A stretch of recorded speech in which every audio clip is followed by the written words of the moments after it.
오늘 함께 봉독하실 하나님 말씀은 사도행전 19장 8절로 20절까지 말씀을 교독하겠습니다. 하나님 말씀 사도행전 19장 8절로 20절까지 말씀을 교독하실 때 마지막 절은 같이 읽습니다.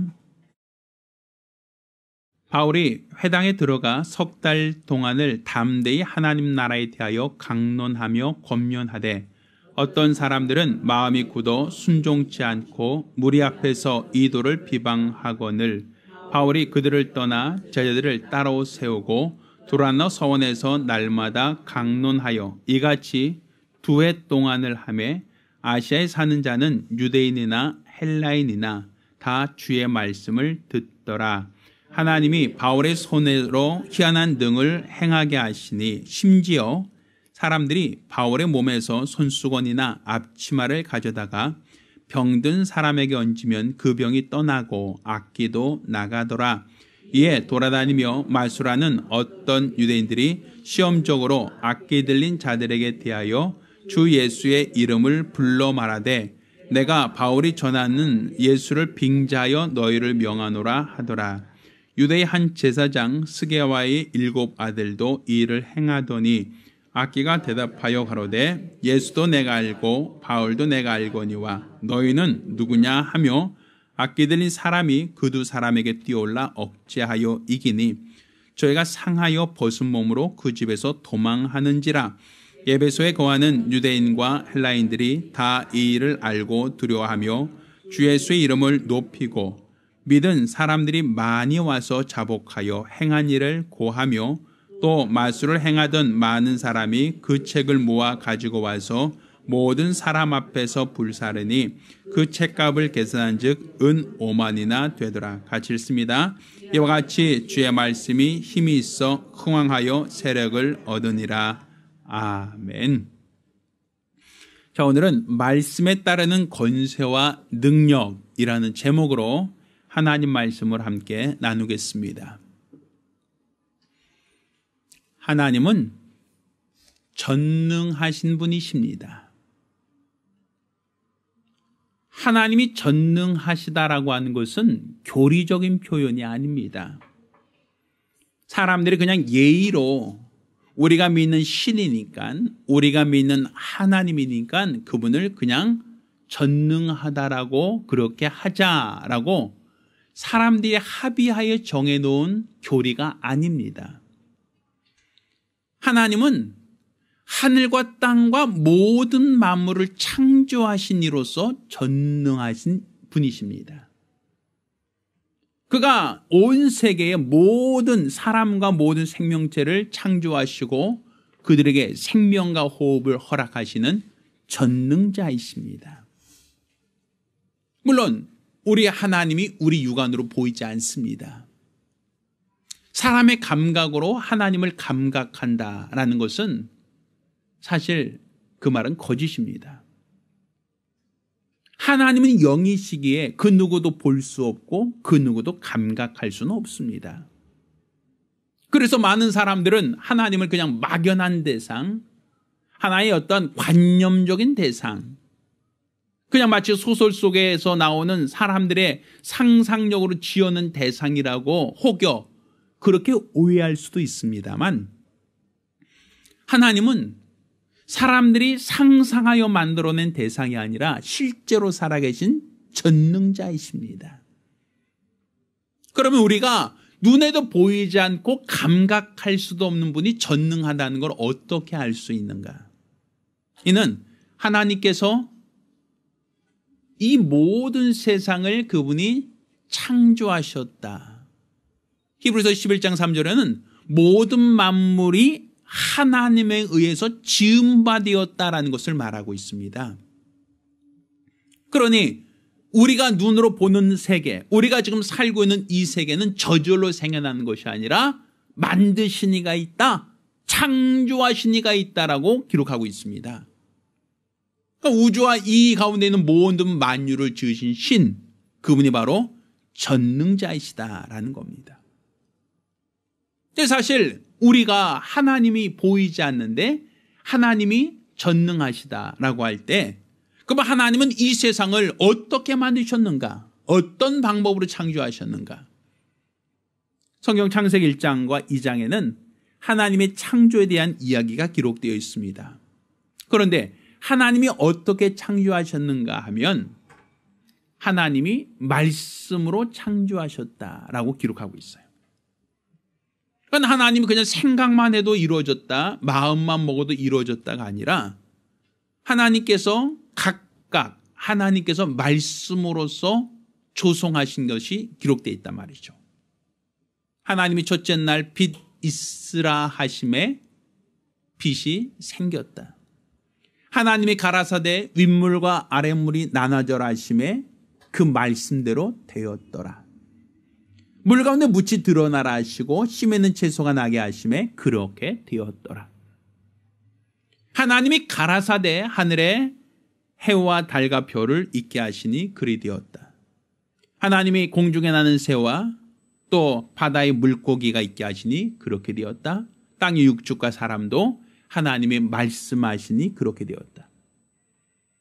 하나님이 첫째 날부터 여섯째 날까지 계속 창조를 하셨는데 그 창조하실 때 가장 먼저 하나님이 하신 방법은 가라사대 곧 말씀하시되 곧 말씀으로 하셨다라는 얘기입니다. 그러니까 비록 하나님이 보이지 않지만 하나님은 자신이 전능자다라는 것을 어떤 방법으로 나타내셨는가 하면 하나님의 말씀을 통해서 하나님이 전능하시다라는 걸 우리에게 알게 하셨고 믿게 하셨습니다. 따라서 지금 우리의 믿음은 하나님이 전능하시다, 곧 하나님의 말씀은 능치 못함이 없다라는 것이 바로 저와 여러분이 가질 믿음입니다. 하나님의 모든 말씀에는 능치 못함이 없습니다. 우리가 지금 아브라함을 믿음의 조상이다라고 하는데 그러면 아브라함을 믿음의 조상이라고 말하는 그 근거가 무엇인가? 자, 아브라함은 로마서 4장에 이런 표현을 씁니다. 아브라함이 가졌던 그 믿음은 없는 것을 있게 하시는 하나님, 죽은 것을 산자처럼 부르시는 하나님을 아브라함이 믿었다라고 얘기하고 있습니다. 그 얘기는 다른 말로 하나님께서 아브라함에게 내가 너에게 아들을 줄 것이다. 내가 너로 많은 조상의 많은 민족의 조상이 되게 할 터인데 그 자손들이 하늘의 해처럼 하늘의 별처럼 땅에 많은 모래처럼 많은 자손을 주겠다라고 하나님은 아브라함에게 약속을 하셨습니다. 그런데 사실 아브라함은 하나님의 말씀을 받고 그 다음날 바로 임신한 게 아니죠. 아브라함이 100세가 될 때까지 하나님은 그 약속을 지키지 않으셨습니다. 아브라함의 아내 사레가 90세가 되어 이제 나이 많고 늙어서 여성으로서의 능력, 가임할 수 있는 그 모든 능력을 상실했을 때 비로소 하나님은 그때 아브라함과 사라에게 이삭을 주셨습니다. 그러면 이 이삭이라고 하는 그 아들은 원래 있었던 아들이 아니라 없던 아들을 주셨으니까 없던 것을 있게 하시는 하나님의 능력의 증거가 됩니다. 또 하나님이 그 이삭을 줄 때 아브라함과 사라의 몸이 죽은 것과 같이 생리적으로 생물학적으로 죽었는데 이 죽었던 자들에게 아들을 주셨으니 하나님은 죽은 자를 산자처럼 부르신다라고 하는 그 약속이 되어진단 말이죠. 그러니까 바로 아브라함이 가졌던 그 믿음이 무엇인가? 바로 하나님의 그 전능하심을 믿었는데 하나님의 그 전능하심이라는 것은 없는 것을 있게 하시는 하나님이요 죽은 자를 산자처럼 부르시는 하나님이시다. 이게 바로 아브라함이 가졌던 믿음입니다. 그 아브라함이 그 믿음을 가질 수 있었던 그 원동력은 바로 하나님이 아브라함에게 하신 말씀, 하나님이 아브라함에게 주신 그 약속을 그가 믿었다라는 겁니다. 그건 하나님 말씀이 아브라함에게 응하여졌다라는 것이죠. 그게 바로 우리가 아브라함의 믿음이라고 하는데 그 아브라함은 결국 하나님의 전능하심을 믿었다라는 겁니다. 그래서 그가 나이 많아서 늙어서 더 이상 아이를 가질 수 없음에도 불구하고 하나님 말씀을 끝까지 믿었다. 그랬더니 하나님께서 이삭을 주셨다라고 말하는 겁니다. 결국 하나님의 말씀엔 권위가 있다는 것이죠. 이처럼 우리가 지금 하나님을 믿는다라고 할 때 눈으로 보이지도 않는 하나님, 감각할 수도 없는 하나님을 어떻게 믿고 어떻게 바라는가? 결국 하나님의 말씀을 믿는 겁니다. 그분의 말씀에 전능하시다. 그분의 말씀은 불가능이 없는 말씀이라는 것을 믿고 의지하는 게 바로 우리의 신앙입니다. 자, 이와 같이 하나님께서 전능하시며 그의 말씀이 전능하신 하나님의 말씀인데, 우리 하나님께서는 하나님의 사람들, 하나님이 쓰시는 그 사람들에게 하나님의 능력을 나타내게 하셨습니다. 원래 그 사람들이 능력이 있었던 사람이 아니라 원래 우리와 똑같은 육체를 갖고 있고 우리와 똑같이 연약함을 갖고 있는 사람이라 할지라도 하나님이 그들을 사용하시겠다라고 하면 하나님이 쓰시는 자를 통해서는 많은 능력이 나타나게 하셨다. 성경은 그렇게 말하고 있습니다. 이것은 마치 우리가 전자석이라는 걸 들어보셨을 거예요. 이 전자석이라는 게 뭐냐면 이 못 같은 거지, 못을 불에 이렇게 좀 달고 놓고 이제 이제 순철, 그러니까 순수한 철이 되었을 때 거기에다가 이제 전깃줄을 감습니다. 코일을 감습니다. 전깃줄을 이렇게 챙챙 감아놓고 그 양 끝을 건전지 같은 것에 이렇게 연결시켜서 전기를 통하게 하면 이 못이 자성을 띠게 돼요. 전기의 속성을 갖게 된단 말입니다.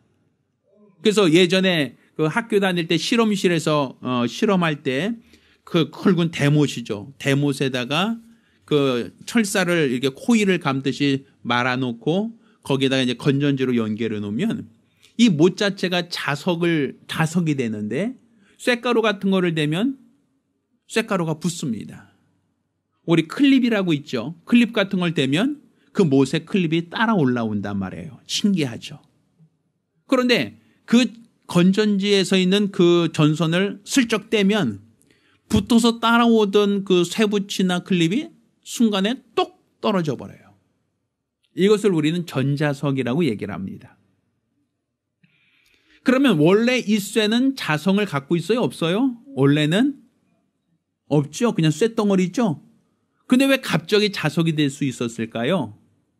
그냥 순수한 못 하나가 자석이 될 수 있었던 그 원인은 거기 뭐가 흐르니까?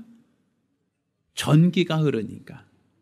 거기 전기를 흘러보내니까 전기가 흐르는 동안은 자석이 되고 전기를 끊는 그 순간에는 뭐가 돼요? 원래 그냥 쇳덩어리가 되더라 이거죠.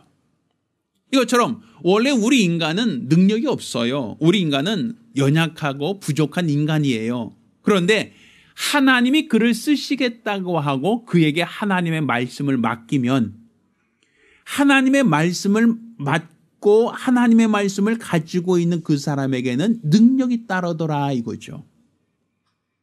우리가 잘 알고 있는 모세라는 사람이 있습니다. 이 모세라고 하는 사람은 원래 애굽에서 왕자로 자랐던 사람입니다. 그렇지만 애굽에서 왕자로 있을 동안도 자기 백성 이스라엘을 애굽에서 탈출시킬 수 있는 능력이 그에게 없었어요. 하물며 그가 살인을 하고 미디안 광야로 도망가서 40년을 있다가 하나님이 그 모세를 부르셨죠. 모세야 하고 하나님이 그 모세를 불러 내 백성 이스라엘을 애굽에서 이끌어내라 하고 하나님 모세를 사용하시겠다고 하시죠. 근데 모세는 이와 같이 얘기합니다. 하나님, 내가 입이 둔하고 혀가 둔해서 내가 바로를 설득할 자신이 없습니다.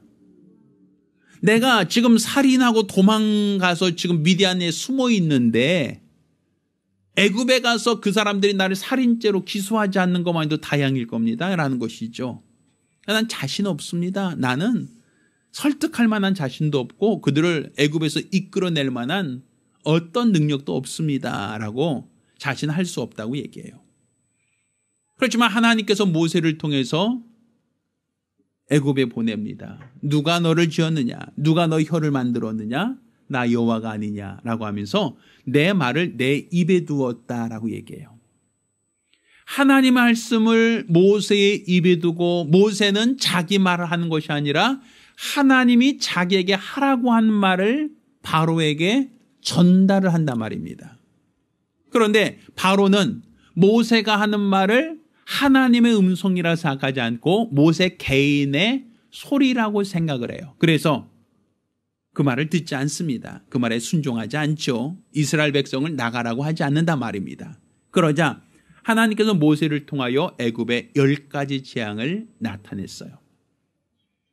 나일강 하수가 피로 변했습니다. 또 개구리가 창궐해서 애굽으로 막 올라옵니다. 또 이가 생겨서 사람을 가렵게 하고 고통스럽게 합니다. 또 갑자기 파리가 들끓어서 사람들을 귀찮게 하고 더럽게 합니다. 또 악질이 생기고 또 독종이 생기고 우박이 내리기도 하고 또 흑암이 사면을 덮기도 합니다. 심지어는 초태생들이 다 한날 한시에 죽음을 경험하는 아주 비극적인 사건까지 일어납니다.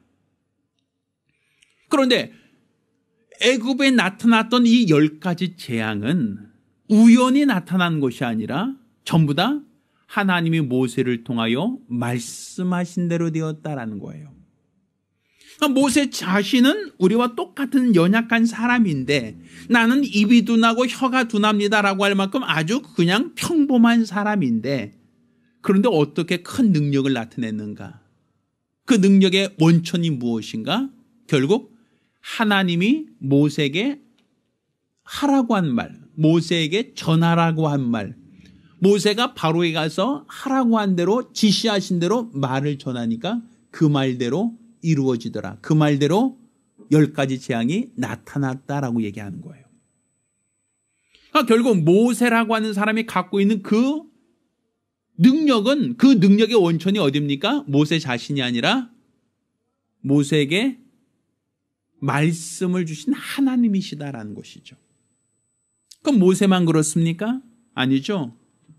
그의 바로 후계자 여호수아도 마찬가지란 말이에요.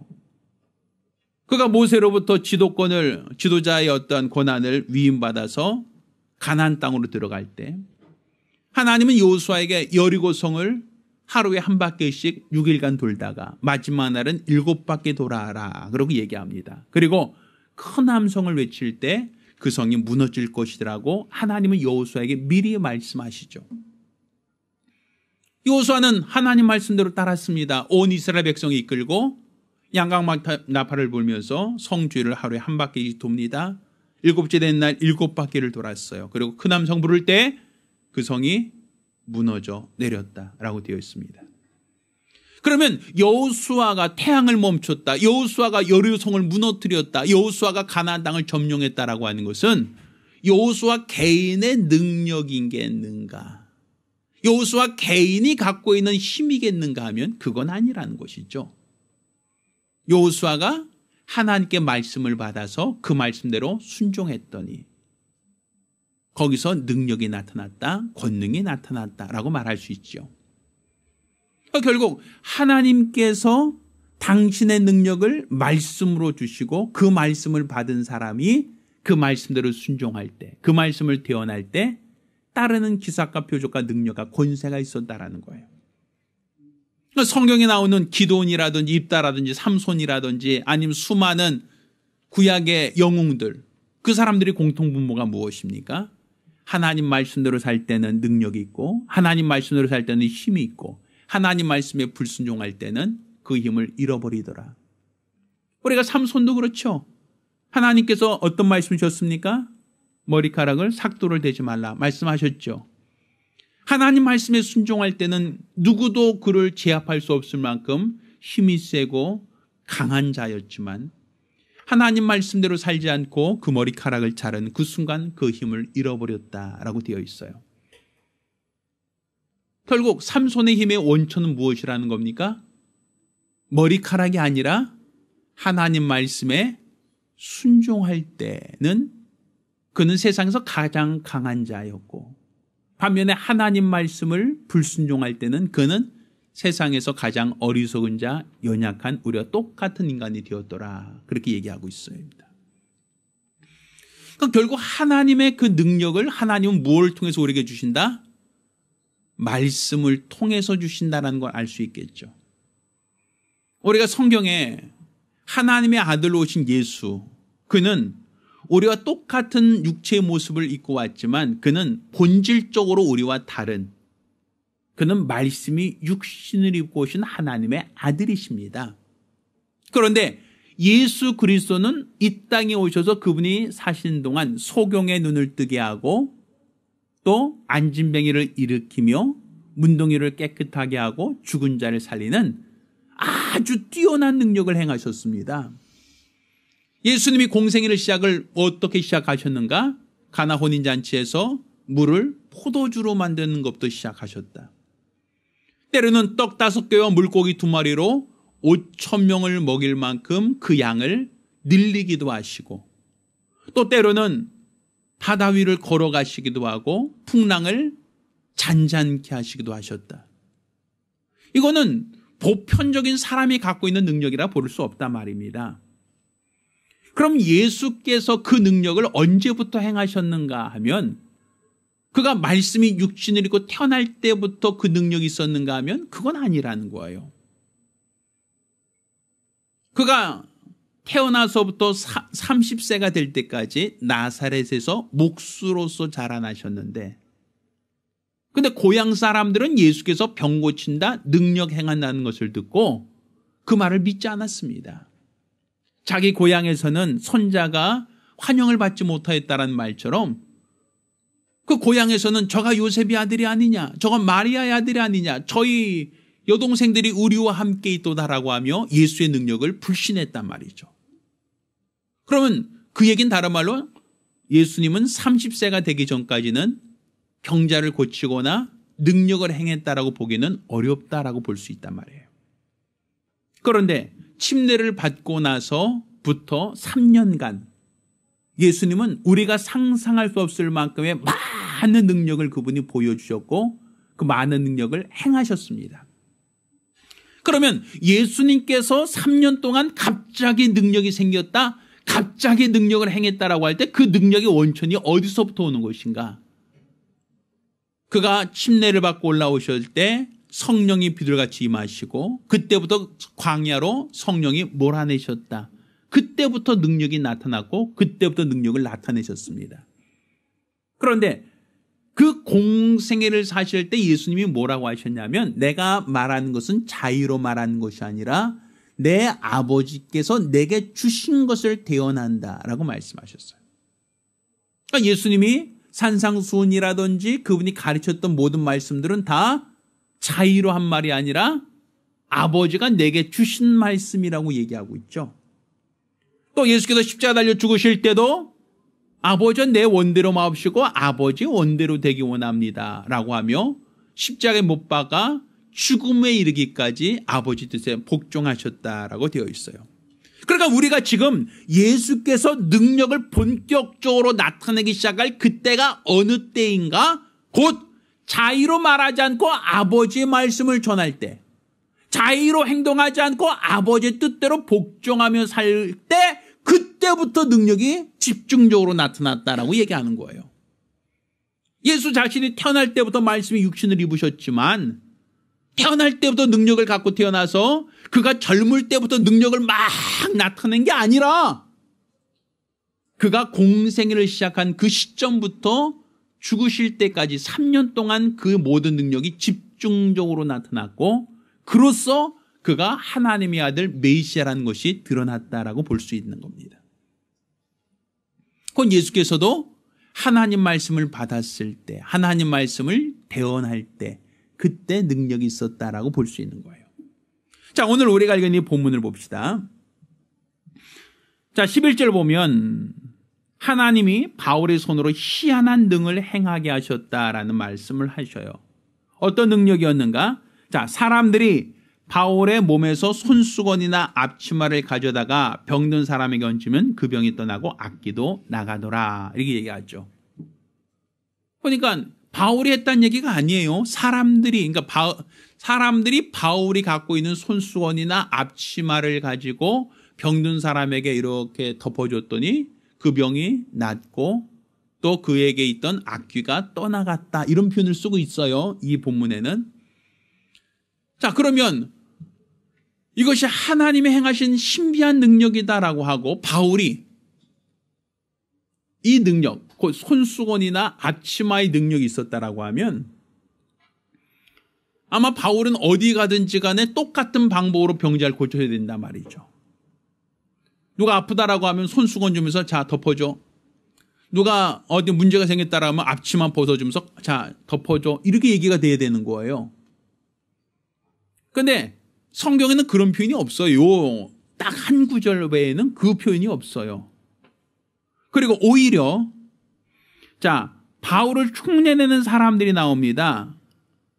자 13절 보면 이에 돌아다니며 마수라는 어떤 유대인들이 시험적으로 악기 들린 자들에 대하여 주 예수의 이름을 불러 말하되 내가 바울이 전파하는 예수를 빙자하여 너희를 명하노라 하고 지금 바울이 전하는 예수를 빙자하여 악기 들린 자에게 나가라고 한단 말이죠. 만약 이 사람들이 바울이 손수건이나 앞치마를 가지고 병자를 계속 고치고 다녔다면 이 사람들은 어떻게 병자를 고치려고 했을까요? 바울이 갖고 있는 손수건이나 바울이 갖고 있는 앞치마를 달라고 하겠죠. 아니면 비싼 값을 주고라도 그거 사서 그거 갖고 다니면서 환자들 덮어주고 환자들에게 문제를 해결해주고 돈 받고 이렇게 했었겠죠. 그런데 그렇게 하지 않았어요. 그렇게 하지 않았다는 것은 바울은 병 고치고 아니면 악귀를 쫓을 때 그렇게 그 방법을 계속 사용하지 않았다는 얘기예요. 제가 예전에 어떤 분이 좀 이 교회가 괜찮은 교회인지 좀 봐주세요라고 하고 어떤 동영상 하나 보내주셔서 동영상을 봤더니 그 교회 어떤 분이 이 손수건으로 이제 사람 머리에다 이렇게 얹어요. 손수건 딱 꺼내서 머리에 딱 얹으면 사람이 막 뒤로 벌러덩 넘어져요. 자기 앞에 있던 앞치마 벗어서 사람에게 덮어주면 사람이 뒤로 맞아 펄러렁 하고 뒷걸음치다가 넘어져요. 그러면서 이분은 진짜 이 능력이 많은 사람이야. 이런 어떠한 소개를 하는 얘기를 들었어요. 근데 사실 저는 성경에는 분명 기록은 되어 있지만 바울이 평상시 어느 곳에 가든지 손수건이나 앞치마로 병을 고쳤다 이런 표현은 없어요. 여기도 바울이 했다가 아니라 사람들이 이렇게 돼 있죠. 사람들이 바울이 갖고 있던 손수건이나 앞치마로 병든 자에게 덮어줬는데 그가 회복되더라. 그 얘기를 하고 있는 것이지 앞치마에 능력이 있다는 얘기를 하려고 하는 게 아니란 말이에요. 그러면 이 사람들이 바울을 흉내내서 했던 것은 손수건이나 앞치마를 덮어주는 행위가 아니라 바울이 전파하는 예수를 빙자하여 너에게 명한다. 이 얘기는 다른 말로 바울은 어떻게 했다는 얘기죠? 예수 이름으로 병을 고치고 예수 이름으로 악한 악귀를 몰아냈다. 그 얘기 아닙니까? 그럼 바울은 손수건이나 앞치마가 아닌 예수 이름으로 했다는 얘기지요. 그러니까 그들이 바울이 하는 것을 보고 흉내낸 겁니다. 스게의 그 아들들도 바울이 하는 걸 보고 바울이 이렇게 하는구나 라고 하여 그걸 흉내내서 똑같이 따라한 겁니다. 그런데 바울이 한 얘기는 주문이 아니란 말이에요. 주술이 아니란 얘기죠. 그래서 스게의 그 아들들도 악기 들린 자에게 똑같이 바울이 전하는 예수 이름을 빙자하여 너에게 명하노니 나가라 할 때 그 악귀가 내가 예수도 알고 바울도 아는데 너 누구냐 하고 달려들어서 그들이 벌거벗고 도망갔다 이 얘기하고 있지 않습니까? 결국 그 능력의 원천은 바울이 한 것을 똑같이 흉내낸 자에게 나타난 게 아니라는 거예요. 그럼 바울은 어떻게 그 능력을 가질 수 있었는가? 자, 오늘 본문 8절을 봅니다. 자, 8절 보면 바울이 회당에 들어가 석 달 동안을 담대히 하나님 나라에 대하여 뭐 했다? 강론했다. 하나님 나라에 대해서 강의했다는 거예요. 가르쳤다는 얘기입니다. 자, 9절. 어떤 사람들은 마음이 굳어 순종치 않고 무리 앞에서 이 도를 비방했다. 자, 바울이 그들을 떠나 제자를 따로 세우고 두라노 서원에서 어떻게 했다? 날마다 강론했다라고 되어 있죠. 그러니까 바울이 뭐 했다는 거예요? 두라노 서원에서 날마다 가르쳤다는 거예요. 날마다 강론했다. 자, 이와 같이 얼마 동안? 2해 동안, 2년 동안 했다는 겁니다. 자, 2년 동안 날마다 하나님 나라에 대하여, 예수에 대하여 강론하였더니 아시아에 사는 자는 유대인이나 헬라인이나 다 주의 말씀을 들었다. 말씀을 들었다는 것이죠. 자, 그 다음에 이어진 것이 하나님이 바울의 손으로 희한한 능을 행하게 하셨다. 이렇게 연결되는 거예요. 그러니까 하나님이 바울에게 희한한 능력을 나타내게 한 그때, 그 시점이 어느 시점인가? 어느 시점? 날마다 하나님 말씀을 뭐 할 때? 강론할 때였다는 거예요. 자, 그러면 스기 아들들은 바울이 하는 것과 똑같이 예수 이름을 빙자하여 악귀에게 나가라 하였으나 나가지 않고 네가 누구냐고서 달려들어서 스기 아들들이 얻어맞고 벌거벗고 도망갔는데 왜 그들에게 능력이 나타나지 않았다는 겁니까? 그들은 뭐 하지 않았다? 하나님 말씀을 강론하지 않았다. 하나님 말씀을 전하지 않았다라는 것이죠. 그러니까 바울에게 나타난 그 능력의 원천은 그가 하나님 말씀을 전하는 자였기에 하나님 말씀을 전하는 자에게 능력이 따랐다는 겁니다. 스기 아들들은 똑같이 바울의 말을 흉내는 냈지만 하나님 말씀을 전한 것이 아니라 그냥 흉내만 낸 것입니다. 그러니 악기가 떠나가지 않고 오히려 달려들었다라고 말하는 것이죠. 결국 그 능력의 원천이라고 하는 것은 개인의 능력이 아니라 전자석처럼 전기가 통할 때만 자성을 띠듯 하나님 말씀이 내게 있을 때, 하나님 말씀을 내가 전할 때, 하나님 말씀을 내가 증거할 때 능력이 따른다라는 것이죠. 자, 그렇다면 오늘날 교회, 물론 우리 교회를 포함해서, 물론 부족한 저를 포함해서 능력이 있는가라고 얘기할 때 과연 과거처럼 옛날처럼 많은 능력이 있는가라는 거예요. 초대교회는 많은 능력이 있었다라고 보여지죠. 베드로가 성전 미문에서 안진병을 일으키는 것도 나오고 초대교회 때는 많은 병인들이 병에서 자유했다라고 하는 수많은 이야기들이 기록되어 있는데 왜 오늘날은 그런 능력이 나타나지 않는가? 왜 오늘날은 교회에서 능력이 있다는 것에 대해서 많은 사람들이 인정하지 않고 있는가? 얼마 전 어떤 뉴스를 보다 보니까 어떠한 그 탤런트가 요즘에 개 구충제를 먹고 자기가 폐암에서 호전되었다라고 하는 글을 올린 것을 봤어요. 근데 그 사람이 올린 그 글 때문에 말기암 환자들, 폐암으로서 말기암 환자로서 더 이상 치료가 안 됩니다라고 했던 그 많은 사람들이 그 개 구충제를 사려고 약국으로 달려간 겁니다. 그리고 그 구충제를 하도 구입하다 보니까 개 구충제가 품절 상태가 됐어요. 그래서 많은 사람들이 그 개 구충제를 얻으려고 하도 하다 보니까 그 가격도 예전에는 굉장히 저렴했는데 그 가격도 몇 배가 더 올랐다는 거예요. 참 어떻게 보면 아이러니하죠. 근데 우리나라 이제 의료를 관장하는 그 장관이나 아니면 그 보사부 장관인가요? 우리나라의 어떤 의료 책임자들은 이 얘기합니다. 개 구충제는 폐암과는 무관합니다.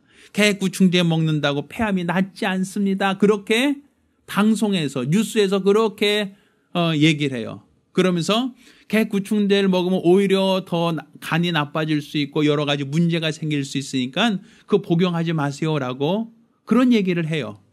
그런데도 불구하고 말기암 환자들, 병원에서는 더 이상 치료의 방법이 없습니다라고 하는 사람들, 더 이상 수술도 안 되고 더 이상 방사선이나 다른 어떤 치료 방법이 없다라고 하니까 그 사람들은 지푸라기라도 잡는 심정으로 개 구충제를 사서 먹는 거예요.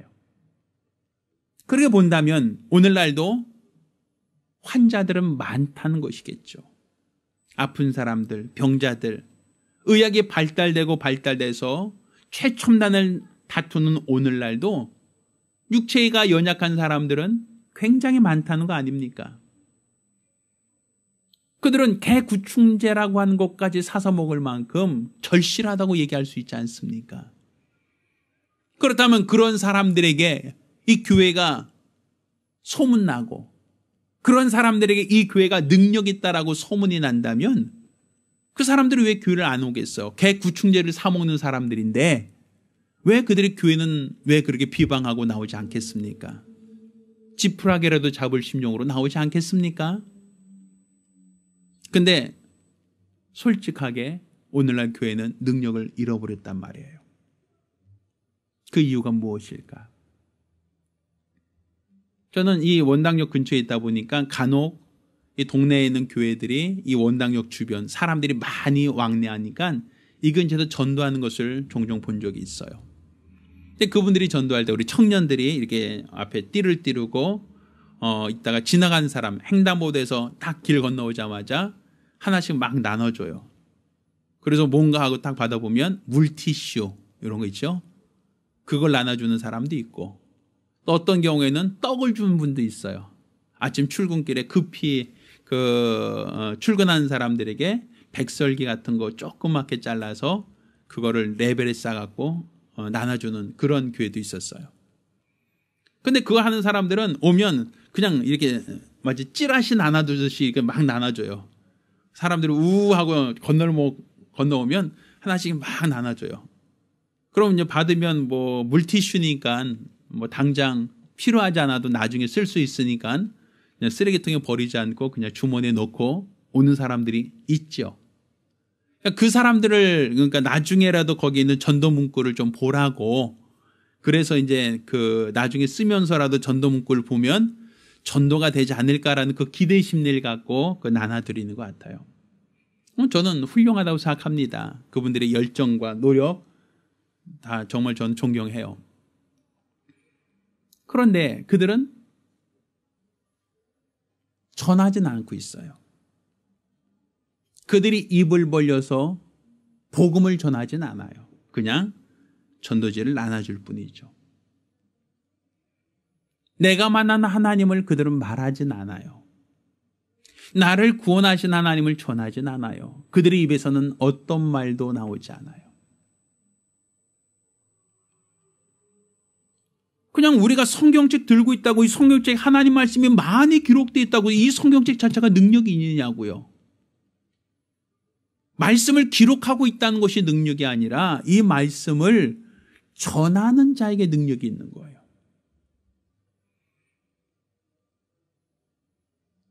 요즘에는 교회 강단이 정치적인 무대로 정치적인 어떠한 자기의 의사를 전하거나 자기의 생각을 전하는데 이 강단이 사용된다면 이 강단은 하나님 말씀이 배제된 정치를 얘기하는 단상이 된다면 거기서 어떻게 능력이 나타날 수 있겠어요?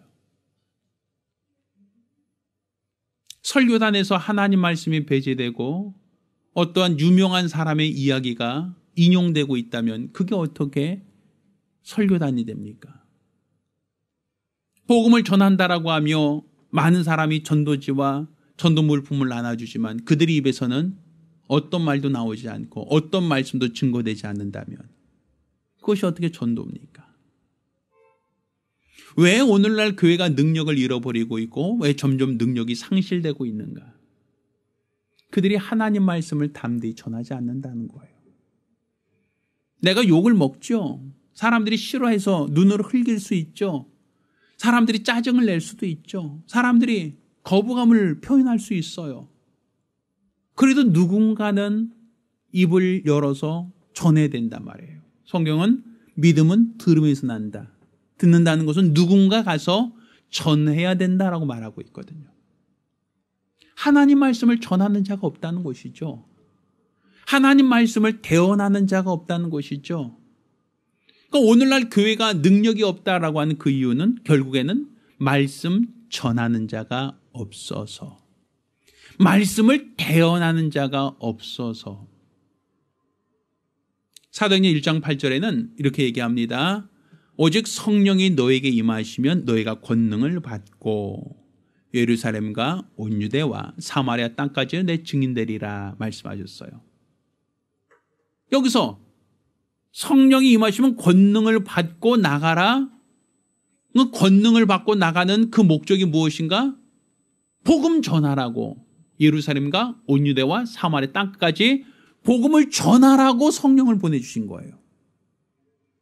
그러니까 성령이 임하셔서 권능을 나타내라. 어디에서? 너희가 가면서 소경의 눈을 뜨게 하라. 가면서 안지뱅이를 일으켜라. 가면서 문둥이를 깨끗하게 하라. 너희가 거저받았으니 어떻게 하라? 거저 주어라. 너희가 가면서 두벌 옷이나 지팡이나 신발을 가지고 가지 마라. 빈몸으로 가라 그랬어요. 근데 요즘엔 전도할 때 빈몸으로 갑니까? 전도지 챙겨가야 되고 또 전도 물품 선물 챙겨가야 되고 뭔가 가지고 가서 전도하지. 성경 말씀처럼 아무것도 가져가지 말고 너희가 그냥 호롤단신으로 가라. 너희를 영접하면 그 집에 복을 빌라. 그럼 그 복이 임할 것이다. 너희를 영접하지 않거든 너희 발에 먼지를 털어버려라. 그러면 그 집은 소돔과 고모라보다 더 심할 것이다. 뭐만 하는 거예요? 능력만 나타나는 거. 하나님의 능력만 드러나게 했단 말입니다. 아무것도 가지지 말고 아무것도 챙기지 말고 오직 말씀만 가지고 가라는 것이었어요. 그러면 하나님 말씀에는 능력이 있다. 성경은 하나님 말씀은 살아있고 능력이 있어 좌우의 날선 어떤 것보다 예리하여 영과 혼과 및 관절과 골수를 찔러 쪼개기까지 한다라고 되어 있거든요. 그 말씀이 살아있다는 것, 그 말씀에 능력이 있다는 것이죠. 그러니 우리가 그 말씀을 전할 때 하나님이 그 말씀을 강론하는 자, 그 말씀을 전하는 자에게 능력을 더하시는 거예요. 다른 말로 말씀을 전하지 않는 사람에게는 능력이 없다. 말씀을 사람들에게 나타내지 않는 자에게는 능력이 기대할 수 없다라는 것이죠. 그러니까 오늘날 교회가 능력을 잃어버리고 식물 교회가 되어져 가고 있는 이 안타까운 사실들은 말씀을 전하지 않는다. 성도들에게 능력을 상실하고 성도들이 목사님하고 바라보는 것도 그들도 복음을 전하지 않는다. 결국 하나님 말씀에서 떠나 있기 때문이다라는 것이죠.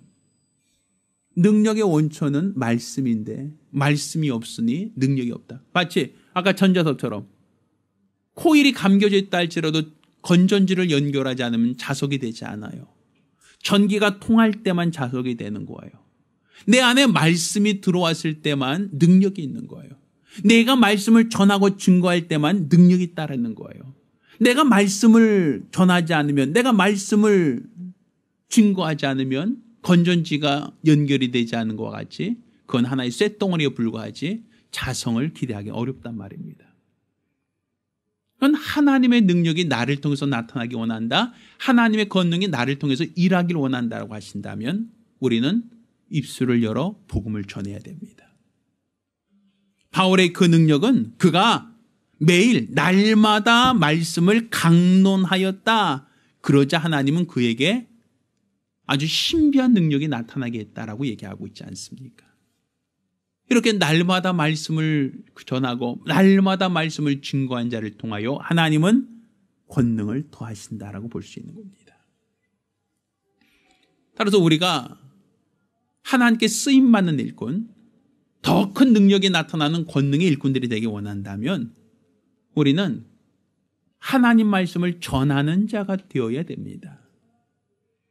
주여 내게 말씀을 주옵소서. 내가 말씀을 전하겠나이다.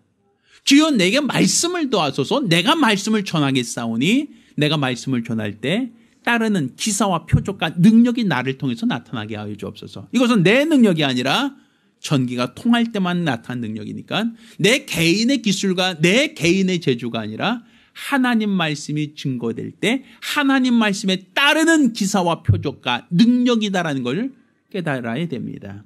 오늘 본문 맨 마지막 절이 이와 같이 얘기합니다. 이와 같이 무엇이 힘이 있어 흥황하더라?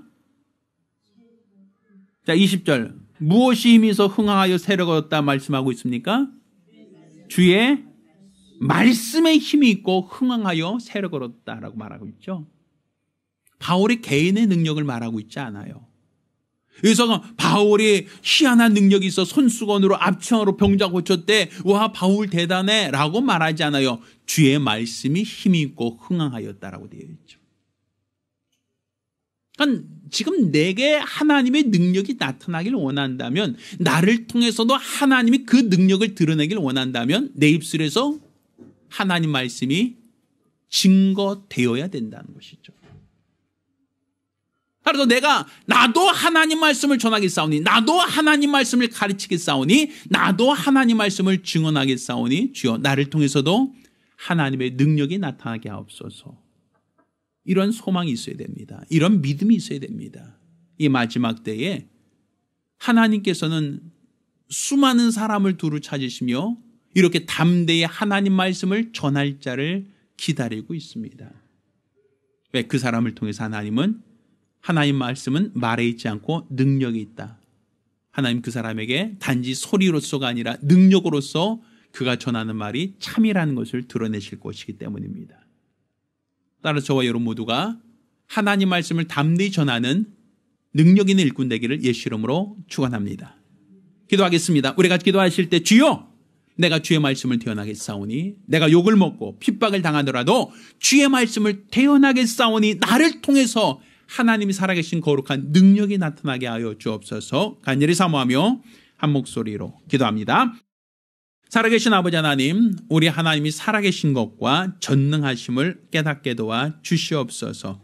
오늘날 우리 하나님께서 말씀을 더하사 말씀으로 하나님의 살아계신 것과 전능하심을 나타내시오니, 우리가 하나님의 말씀을 받은 자로서 그 말씀을 대언할 때 우리를 통해서도 따르는 기사 표적과 능력과 권세가 있도록 도와주시옵소서.